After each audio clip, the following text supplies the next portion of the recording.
Hi friends. If you'd like, have 2 chairs available so you have something to rest your feet up upon at the end of our practice. And we want to be sure that your feet are grounded. So if they are not touching down or only the tops are pressing down, see if you can find some books, preferably something that doesn't move too much underneath your feet, because we want your knees and your hips to be in line with each other. And then we also want space between your back and the back of the chair. So that way you're truly using your midsection to hold you up. So check in with your base, your foundation, right? See your second and third toe in line with your heels. Sometimes our toes go in, sometimes they go out. So right now we're going to invite them to move forward, straight ahead. And then see your knees in line with your hips and see your ankles under your knees. And then really press into the 4 corners of those feet, 2 in the top and 2 in the heel. And as you're pressing into your seat, you're also going to press into your seat and your feet, and we'll bring the hands to meet in front of the heart center, fingers spread wide, elbows move away from each other, and that way you're waking up your upper back as well. Close your eyes for a moment, touch base with your beautiful breathing, your Ujjayi breath, we refer to it as in yoga. And the translation of Ujjayi is the sound of the serpent. And that sound will be coming from the back of your throat as you begin to breathe, as you begin to focus on your breathing. And then opening up to lotus flower mudra, let the smallest fingers touch, pinkies and thumbs, and the 3 in the middle cup open. And remember one of my favorite quotes from Thich Nhat Hanh, no mud, no lotus. And so here we are in the mud, a place for the seed to be safe, a place for the roots to grow, and those roots truly need to grow and hang on so the lotus flower can reach the top of the water. If you'd like, elbows in front of your shoulders, or if possible, the hands move up overhead. And reaching for that sunshine, knowing it's behind the clouds somewhere. And just notice as you reach, does your head come very far forward? And if so, bring your hands forward and let your head and neck be in line with the rest of your spine. And open up to receiving all of the goodness, all of the positivity, all of the healing you possibly can. And bring the hands down the midline to your heart center. Let your thumbs press there for a moment. Touch base with that beautiful beat, your own rhythm. That rhythm that connects us all to each other. And there's an organization that goes by the name Heart Math, and they do research about our hearts and our heartbeats. And they find how we are so much more connected than we sometimes even imagine or can dream of. And then let one hand stay at your heart center and bring the other hand to your low belly and fill with your inhale and empty with your exhale. And bring your low hand to your rib cage and make space for your inhale and empty with your exhale. And bring your rib cage hand to your heart center and your heart center hand to the other side, filling, emptying. Rib cage hand makes its way to low belly, and now all of those places you've touched, make space for the inhale. Release on the exhale. bringing our busy minds to focus on the breathing. Knowing research has proven time and again, when we focus on the breath, wonderful positive changes happen within the brain and then the body. Or perhaps it's the body and then the brain.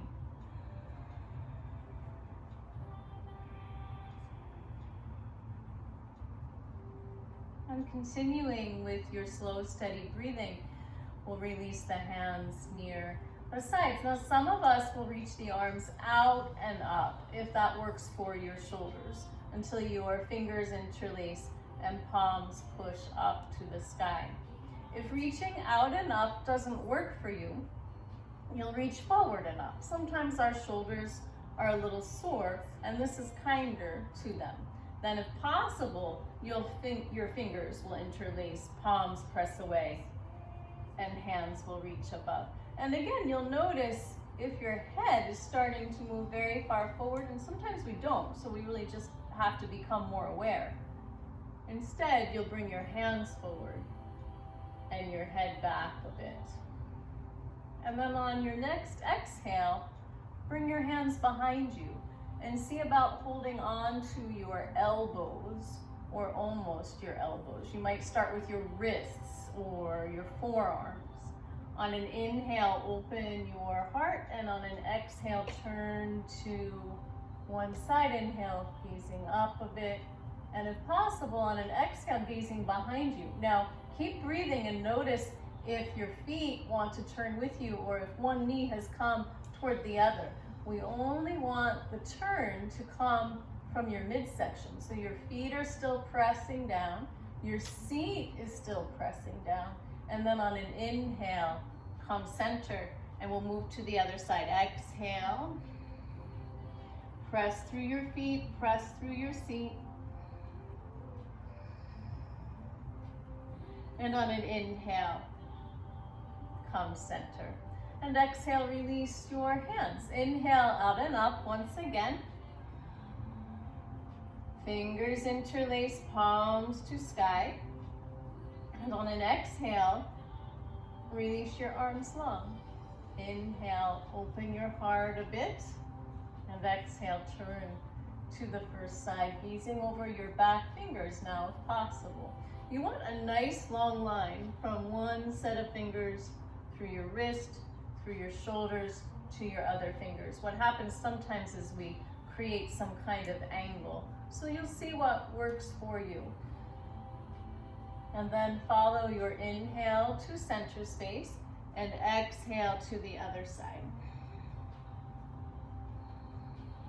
And again, a nice long line. So you can check in with the hand you've turned away from.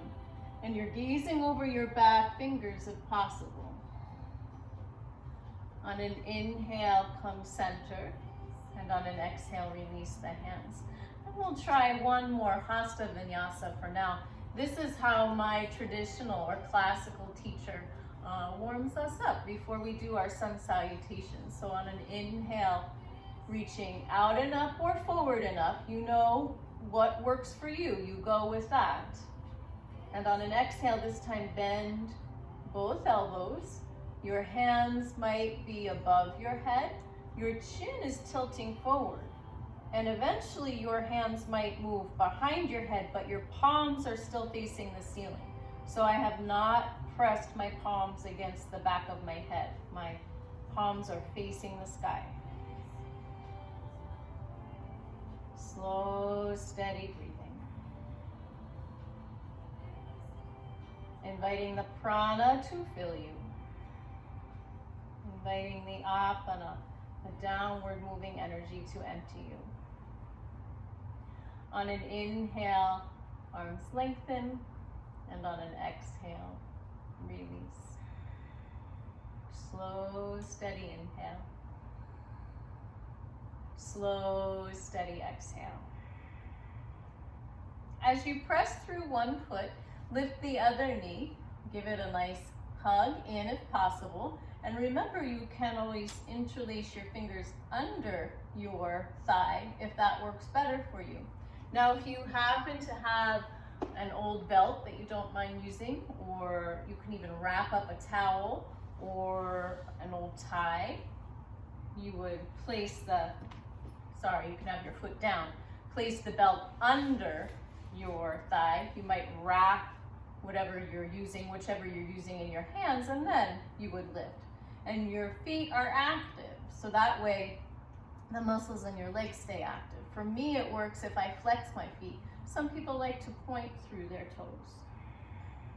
And then remind your shoulders to roll from your ears. Sometimes they end up way up next to the ears, and we want to give them permission to come down. And now, if possible, you're going to invite one foot on top of the other knee. And you can release the belt if you don't need it, or leave it up here if you think it might come in handy, and if you're not sure, leave it up here. Again, the four corners of your feet are active, and your toes can stretch a bit, and that way your leg muscles stay active. And we'll give this knee a little nudge to help your hips wake up. Slow, steady breathing. And typically we have a soft gaze in yoga. Some refer to it as the drishti.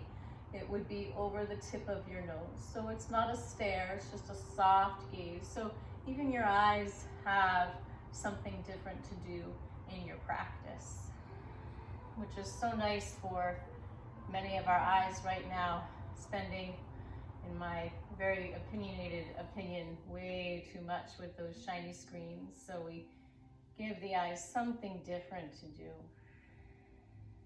If you feel balanced, you can even close them.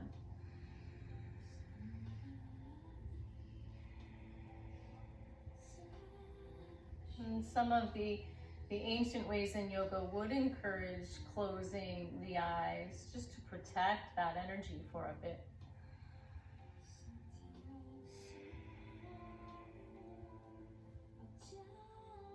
And then if you'd like, you could hold your heel and your knee and lift up a bit and even rock your hip. So I'm keeping my grounded leg still, and I'm rocking the lifted leg back and forth just to release my right hip a bit here. If it's too much for you, you stay still and you breathe. That might be enough. And if this is too much for you, maybe you'll see about crossing your legs. And you know, we heard a while back that crossing our legs is not good for our circulation, but for those of us who practice yoga so much, it really releases the upper leg muscles, it feels, and the hip a bit. So you see what works for you.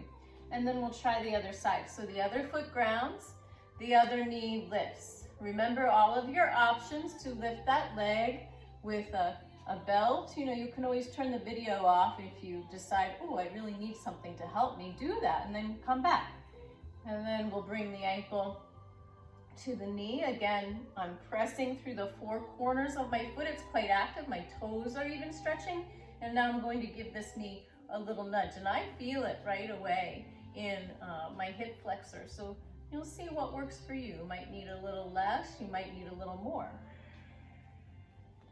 And that slow, steady breath is with us basically the whole time. You know, when we close our practice, we do some breath work, which is the traditional or classical approach. And I'll ask you to change your breath then, but for now, we're keeping slow, steady breath.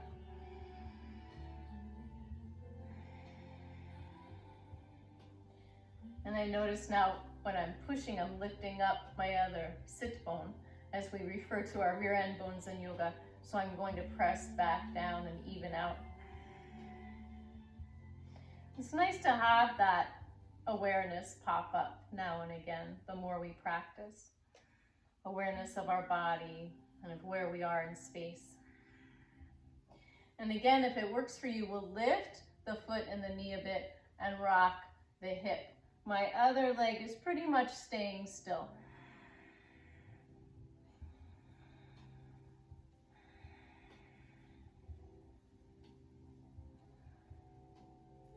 And then releasing this leg back down to the floor the way it works for you, the foot down. And let's give that first knee a hug again. So bring it up as best you're able. And now we will cross our legs, and we'll modify an eagle pose. So you could, for me, I need to slide my block underneath my toes so my toes have something to press into. The block is right next to my grounded foot, and this is choice 1 for eagle. Choice 2 would be the outer edge of the foot to your calf, and choice 3 can be challenging. You could bind your eagle and let your toes wrap around that grounded calf. Ooh, that's a big one. And then you'll see if you're breathing. And if you're not breathing, you'll make another option, because the whole idea here is to breathe, right? And so then check out which leg is on top and see if your other arm can come on top. And I'm crossed now at my elbows, making an X. And then the tops of my hands move toward each other. And you may stay like this. I like to bring my bottom hand to my top wrist, or even my fingertips start to find my palm a bit, but you'll see what works for you, right? This is not a competition, which might be a tricky thing to say to those of us who live on the East Coast, but hopefully now, more than ever, we're kind of getting it, that it's a practice. And now your fingers start to reach up to the ceiling, and your gaze can be forward. So now you'll start to feel your upper back opening and your wings, your eagle wings. Or maybe you'll gaze up to your fingers if your neck doesn't mind. Keep breathing. And this is Garudasana, the eagle pose, modified. And then we'll calm down and unwind. And your hands will release. You can always hold on to the seat of the chair as you unwind your legs. And you can give them a little walk and shake out. Now I'm going to move my block over to the other side. And if you haven't checked out the Duke Farms Eagle Cam, I definitely recommend doing so. Those little fluff balls are not fluff balls anymore. And well, I haven't checked today, but they looked like they were getting ready to practice leaving the nest. So see what happens. And now let's see what's going to happen here. I need that block over here. My other knee comes up, crossing over. And I want that block under my toes on the ball of my foot, unless of course you're going to press the outer edge of your foot into your calf, or if you're going to wrap your toes around your calf to bind. So I hope you can see that there. And then my sits bones are grounded, my heart center opens, and the other arm, compared to the leg that's on top, is going to be on top. You make an X with your arms. You bring the tops of the hands toward each other. And maybe that bottom hand will start to reach for your wrist or your palm. See what works for you, right? It's a practice, no finish line. Gazing forward or starting to gaze up over your fingers. Slow, steady breathing.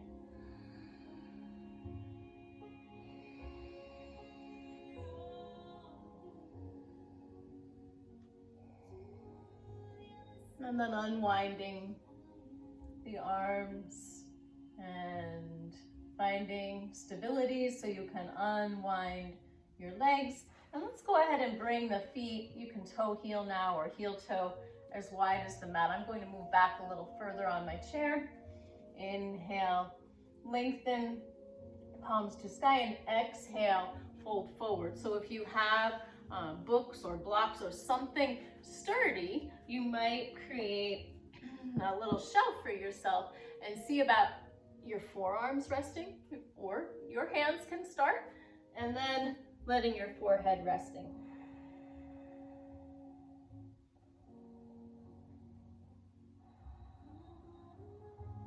Slow, steady Ujjayi breath.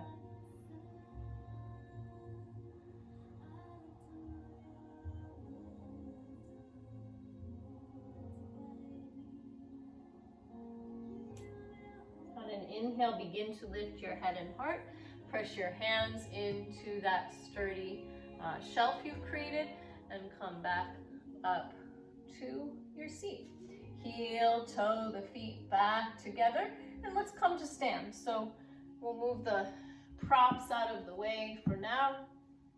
Move your feet where you feel sturdy. I usually bring my feet a little bit further back so that I can press my hands into upper legs and come to stand, and we'll move behind the chair now. So you might bend your knees a bit and bring the chair, if you have a mat, to the top of your mat.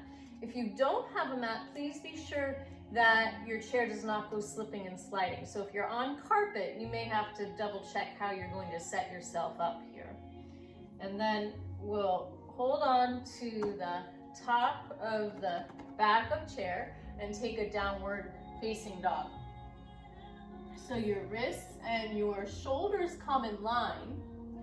Your ears might come near your upper arms.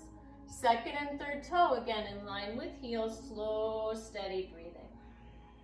And even here, I'm letting my fingers spread a bit and reach a little bit away from the thumbs.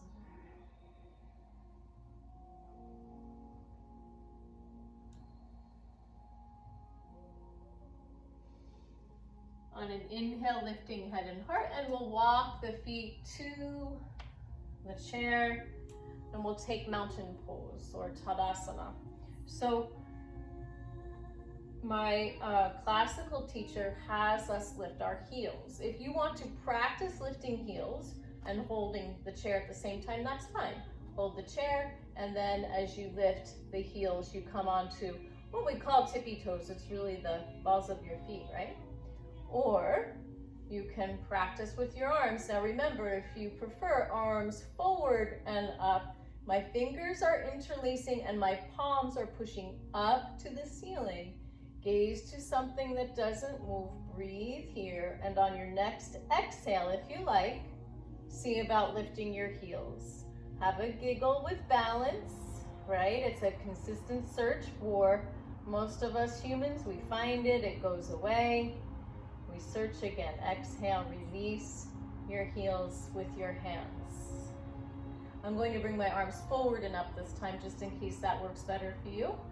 So inhale the arms forward and up, interlace fingers, keep pushing the palms up, lift your heels, keep breathing. And exhale, release the heels, release the arms. Let's try one more mountain or Tadasana. Inhaling, if you like, bring the heels up with your arms. If not, do arms first, heels second. And of course, you can hold the chair and work just with the heels, waking the calves. Exhale, releases. And we'll return to a modified version of downward facing dog, Adho Mukha Svanasana. So you hold on to the back of the chair, the feet walk away, you check in with alignment, slow, steady breathing.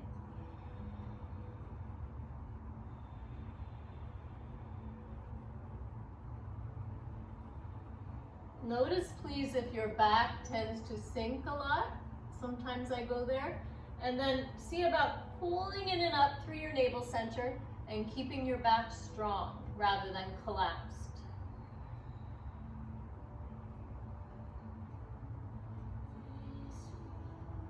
On an inhale, lift your head and heart, and we'll walk to the top of the mat. And now bend your knees and see about lifting the chair, and we'll turn the chair around so the seat faces you. Again, be sure it's in a sturdy place.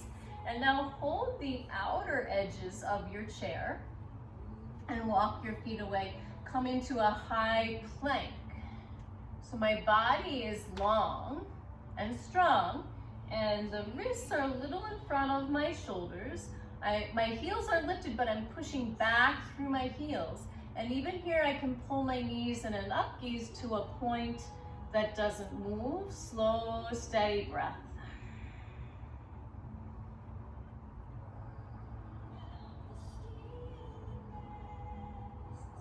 On an exhale, bring your hips forward and see about cobra pose. So my hips aren't touching the chair, but they're pretty close. And now my shoulders and wrists are more in line with each other. Opening the heart, letting the shoulders roll from your ears a bit. Legs are active. And then as you press into the chair, lift up and push your hips back. The feet may step forward a bit, find a half forward fold. Now my palms will press into the seat of the chair, slow, steady breathing.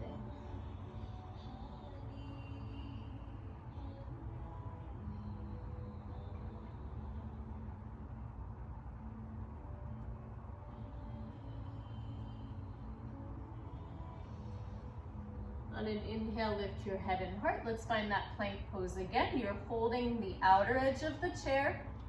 Your feet may step back a bit. The legs are long, the heels are lifted, the hips move forward, and then you push back through your heels. So this is practice for what we call Chaturanga Dandasana in our yoga practice. It's compared to sometimes as a yoga push-up. And you know some will argue with you that it is not a push-up. And on your next breath, bring your hips forward, inhale, open your heart. Now, check in with your legs, are they active? And that way, your back doesn't do all the work by itself. You're opening your heart and your midsection should feel quite strong here. We sometimes shake a bit when we come into a posture such as this. And then we celebrate the shaking because we know we're waking up those deep inner muscles that we want to wake up. We want the shaking to end though. So then press down, lift up, and take it back to a half forward fold. Feet step forward, palms press into the seat of the chair. Slow, steady breathing. Ardha Uttanasana.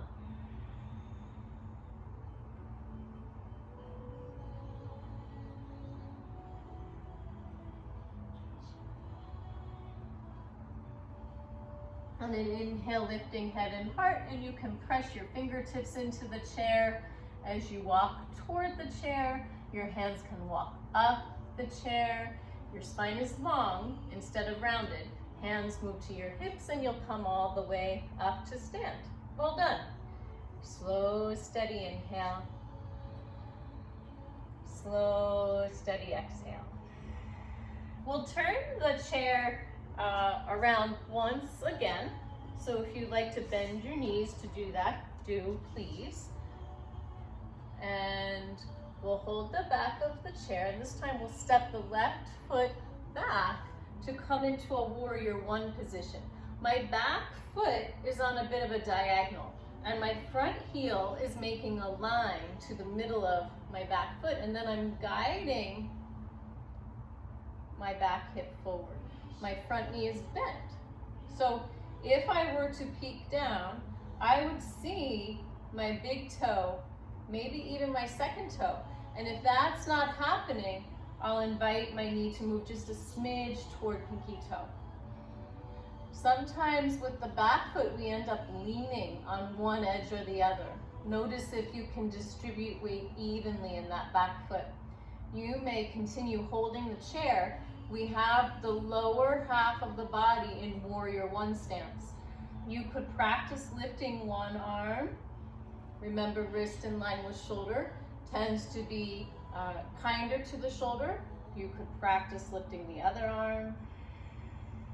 Slow, steady breathing continues.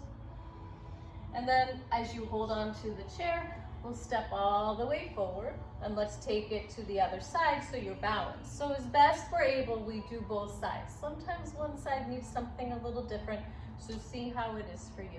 The other foot steps back. The front heel makes a line to the middle of the back foot, which should help your balance. Again, your back hip comes a bit forward and that front knee is bent. And you breathe, and this may be just what you need, or you might engage the arms as well. Check in with your balance. Start with your feet. feet holding you steady. Check in with your front knee, check in with your hips. Inhale. One arm up if this is what you're practicing. Exhale, release. Inhale, other arm up.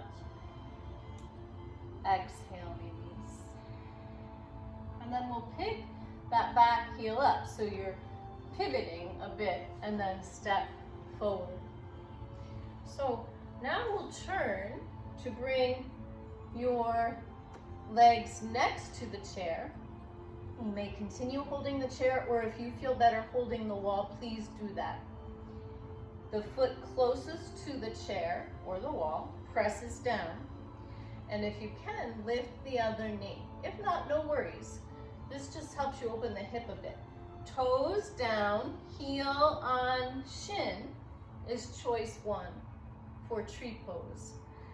Full foot under your knee is choice two, and full foot above your knee is choice three. One hand to your heart, or if you'd like two, gazing to a point that doesn't move.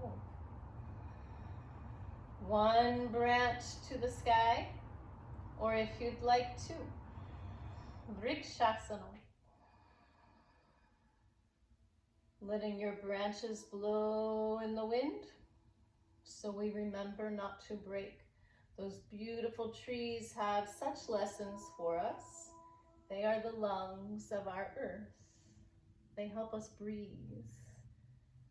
Happy belated Earth Day, happy belated Arbor Day. Plant some trees. We need them and they need us.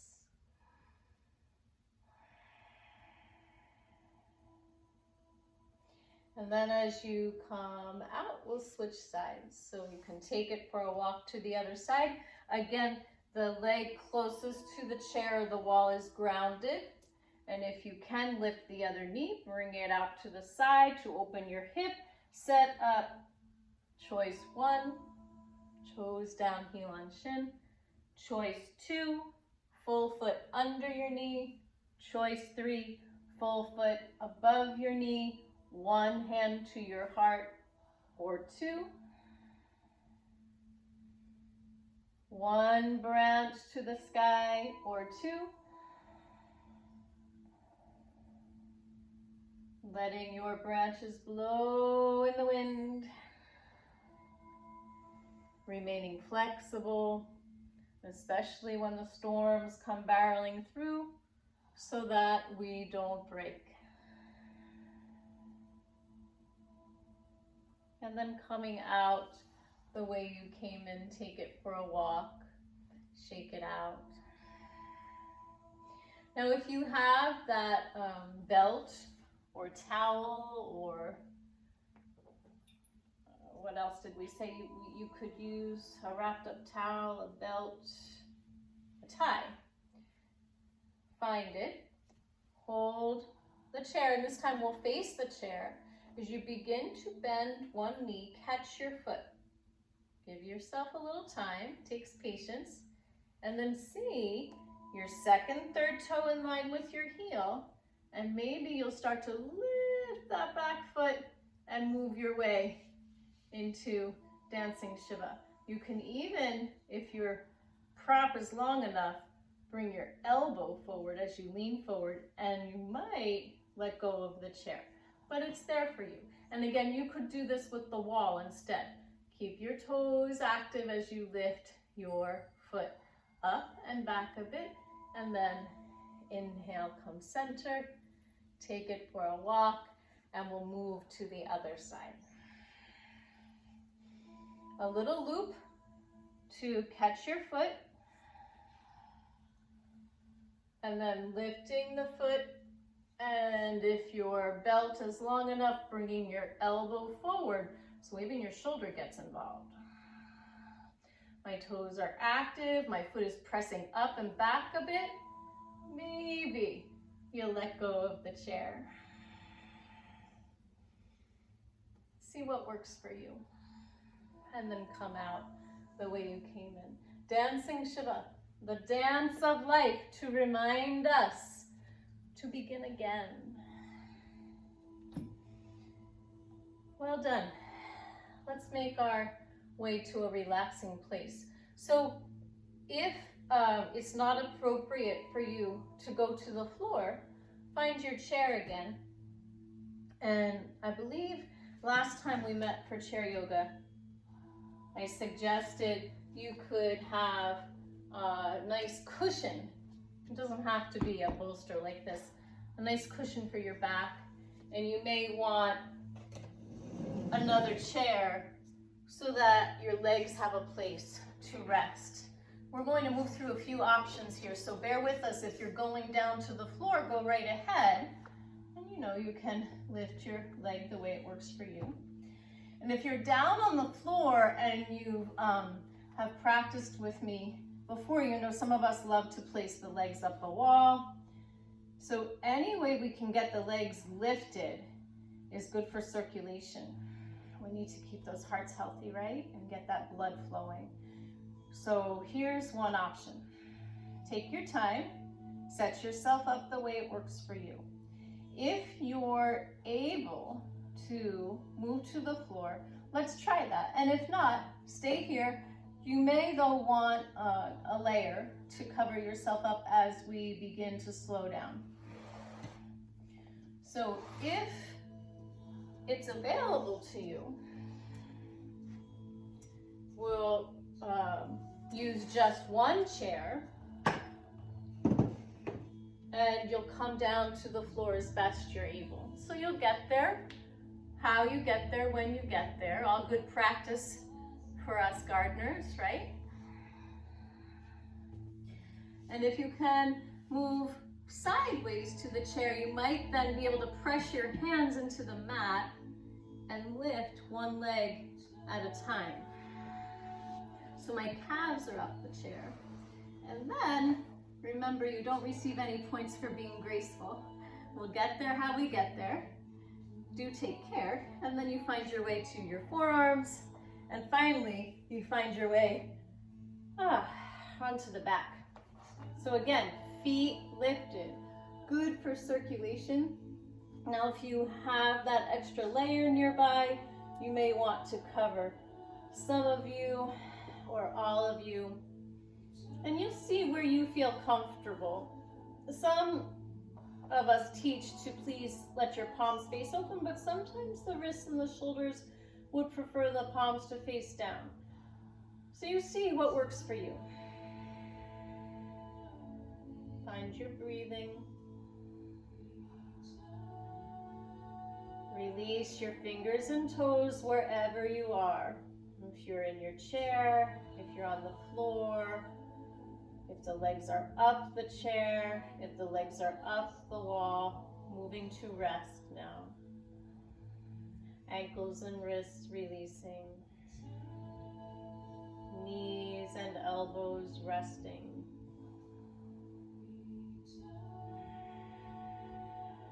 Hips and jawbones releasing.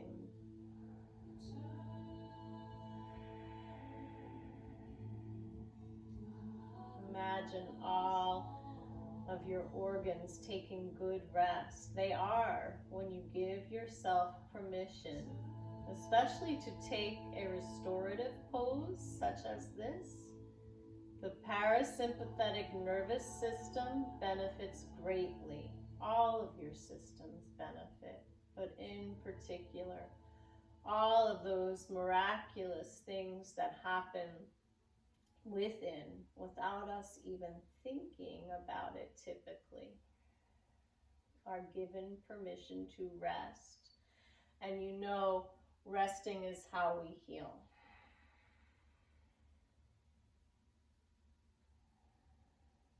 Shoulders resting, jawbones resting, tongue resting. Where does your tongue rest? Maybe in the roof of your mouth.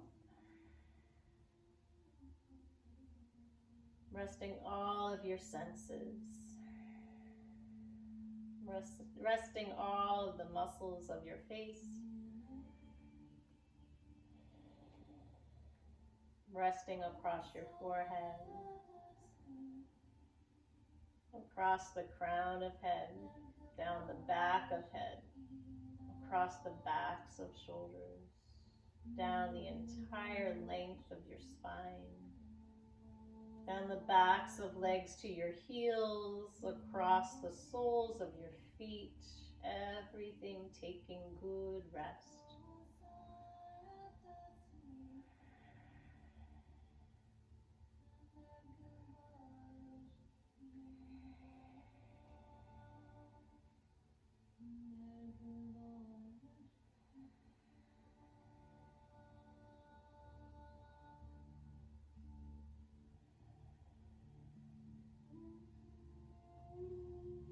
Your slow, steady breathing becomes softer.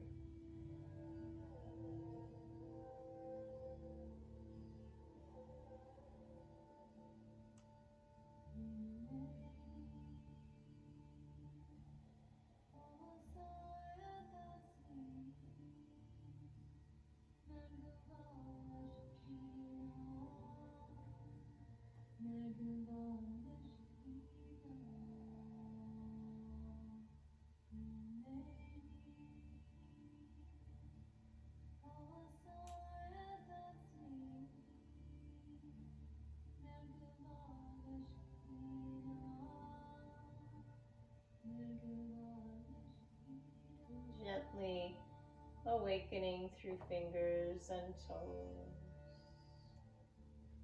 rounding a bit through ankles and wrists in one direction and then in the other. And bringing the palms of your hands together to rub.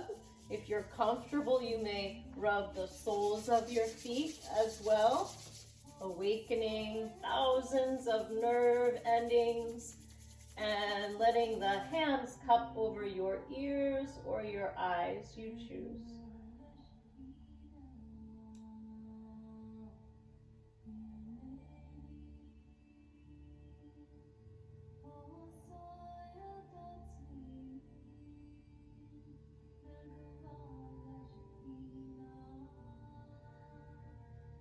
Now as you release, if you're up in the chair, you're welcome to stay just as you are, or begin to bring one foot at a time to the ground. If you're with legs up the wall or legs up the chair, you can bring the knees towards you and rock to one side to rest a moment. Your bottom arm becomes like a pillow for your head.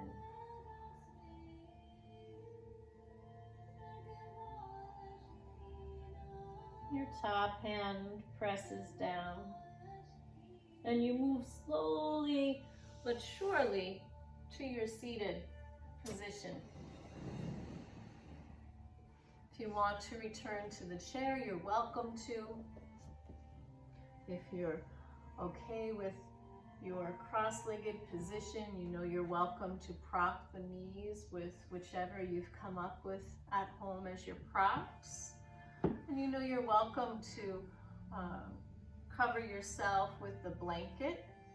One of my teachers encourages us to keep the spine warm while we do our breath work, which leads us to our meditation. So see how you're comfortable.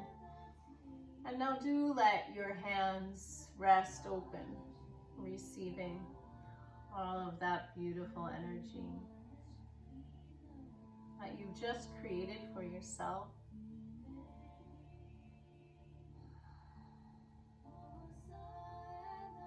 And we'll do a bit of cleansing breath work with Kapalabhati breath.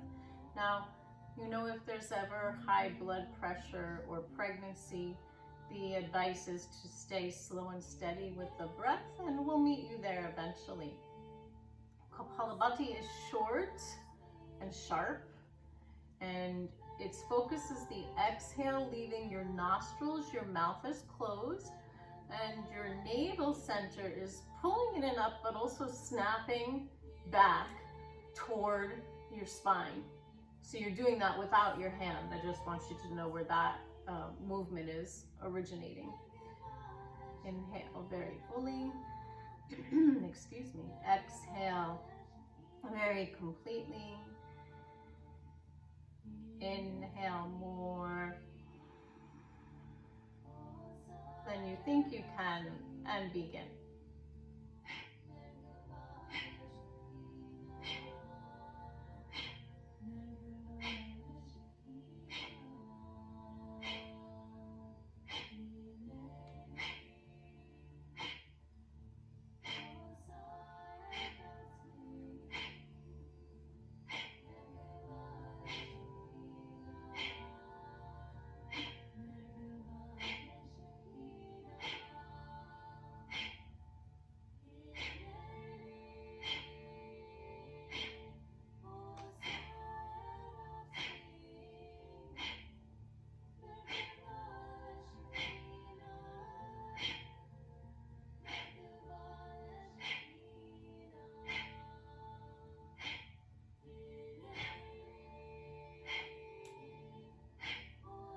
Releasing all of the breath, slow, steady inhale returns. Slow, steady exhale follows.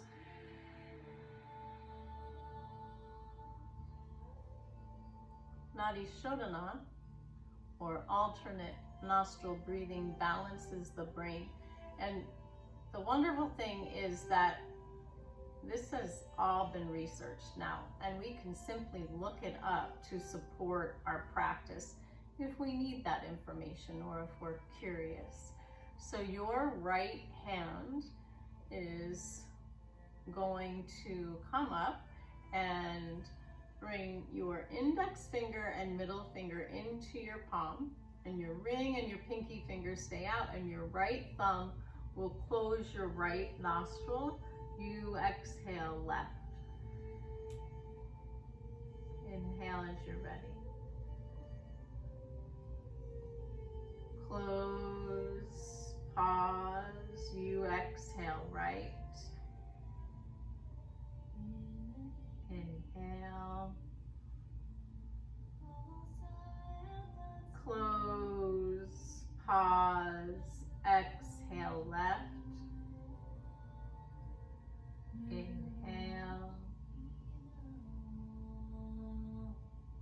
Close, pause, exhale right. Inhale.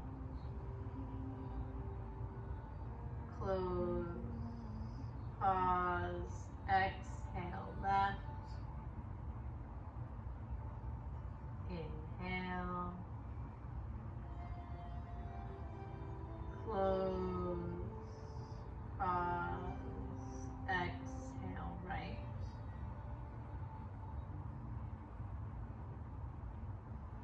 Release the hands and let the palms meet in front of your heart center as your slow, steady inhale continues. As your slow, steady exhale continues.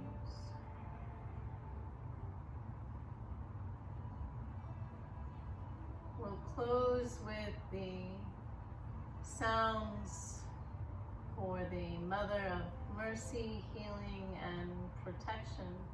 Om, you know as A-U-M or O-M, Namo, Quan Shiyin Pusa. And you know you're always welcome to simply listen. You're welcome to join in, or you can recite it mentally, silently within. After inhale.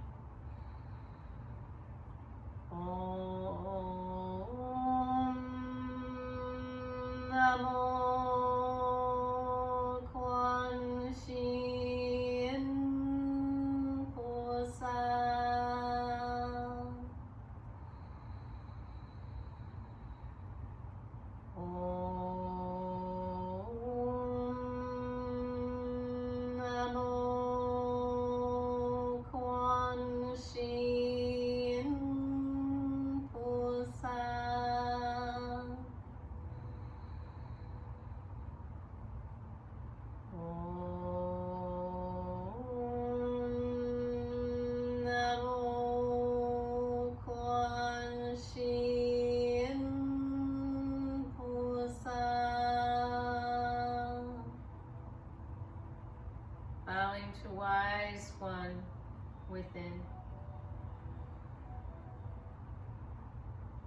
the Mother of Mercy, Healing, and Compassion gaze kindly upon us all. Thank you for sharing your practice. Until next time, namaste. Be well. Take good care.